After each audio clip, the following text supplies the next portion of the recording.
আমরা ভোর 4টে থেকে এসেছি, ভোর 4টে থেকে এসে দেখি গাড়িগুলো সিরিয়ালে দাঁড়িয়ে আছে। দাঁড়িয়ে থাকার পরে ওরা এইদিকে দেখতে দেয় না, ফেরি গাড়ি দেখতে দেয় না। ফেরি গাড়ি না দিতে দেওয়ার কারণে গাড়িগুলো ঘুরি এইদিকে ব্যাকে পাঠাই। আমরা গাড়িগুলো সব ব্যাকে নিয়ে যায়। আমার গাড়িটা লাস্টে পড়ে গিয়েছে। আমার গাড়ি লাস্টে পড়ে যাওয়ার পরে আমি গাড়িটা বাজার থেকে ঘুরে নিয়ে চলে যাচ্ছি। 2টা মোটরসাইকেল আসলো। 2টা মোটরসাইকেল এসে আমার গাড়িটা এসে গ্লাসটা 2টা বাড়ি বেরিয়ে গ্লাসটা ভেঙে ফেলেছে। আবার আমাদেরও মাছ ধরে গেছে। আমরা তো অপরাধী না, অপরাধ যাদের যাদের দ্বন্দ্ব আছে তাদের সঙ্গে হোক। আমরা যদি তাদের কথা না শুনতাম, যে গাড়ি ঘোরাচুরা করে যাইচুরা করে, তাই মাইলে আমাদের অপরাধ হইত। তাই মনে কথা আমাদের অপরাধ। তাদের কথার অনুপাতে আমরা গাড়ি ফের ব্যাকে চলে যাই। আমার গাড়ি থেকে নামানোর চেষ্টা করে, আমি নামিনি।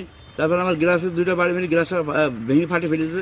যারা গ্যাসের দিকটা ফেরের 2 গ্রুপে নাকি জামজাম লাগছে আর কি, তাদের সমস্যা নাকি আর কি। আমি এখানে আসছি সকালবেলা একদম ভোরে, কোনো গাড়ি আবার রাত্রে এই পর্যন্ত ছাড়ে নাই, ফেরি ছাড়ে নাই, গাড়ি যাইতে দেয়নি।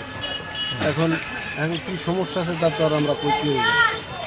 এখানে খাওয়াবার ব্যবস্থা নাই, যদি আমাকে প্রশাসন একটু করে আমাকে মুক্তি করে দিতে, আমি যাবো লোক থেকে।